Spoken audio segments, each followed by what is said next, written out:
বর্তমানে চলছে তীব্র দাবদাহ।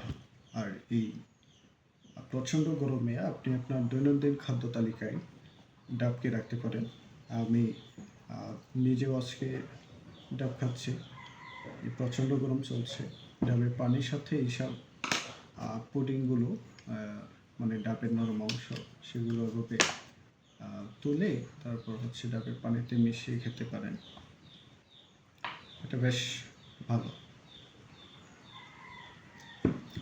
তো কেন আপনি ডাব খাবেন? ডাব খাওয়ার প্রয়োজনীয়তাটা কী? ডাব খাদ্য হিসেবে অত্যন্ত পুষ্টিগুণ সম্পন্ন।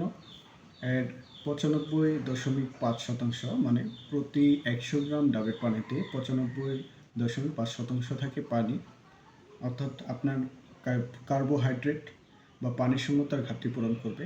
তাছাড়া এতে থাকে 0.05% নাইট্রোজেন এবং থাকে 0.56% ফসফরিক অ্যাসিড। তাছাড়া 0.25% থাকে পটাশিয়াম, 0.69% থাকে ক্যালসিয়াম এবং 0.59% থাকে ম্যাগনেসিয়াম অক্সাইড। এছাড়াও ডাবের আরও কিছু গুণ রয়েছে, যেমন আপনি যদি নিয়মিত ডাবের পানি গ্রহণ করে থাকেন সেক্ষেত্রে আপনার কোষ্ঠকাঠিন্য দূর হবে।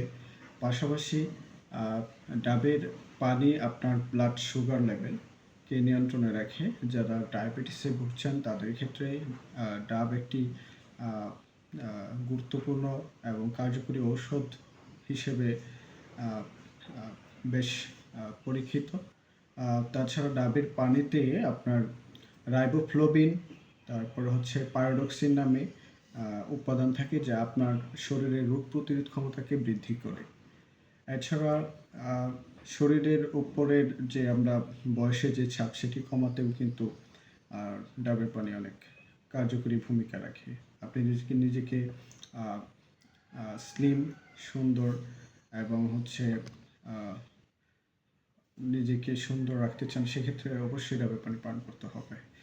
তাছাড়া কিছু অপকারিতা অবশ্যই রয়েছে, মানে যেসব ক্ষেত্রে আসলে ডাবের পানি পান করা যায় না, সেটি যারা কিডনি এবং কিডনিজনিত সমস্যায় ভুগছেন তাদের ক্ষেত্রে ডাবের পানি নিয়মিত পান করা উচিত হবে না, কারণ এতে যে পটাশিয়াম থাকে সেটি বের হওয়ার কোনো রাস্তা থাকবে না।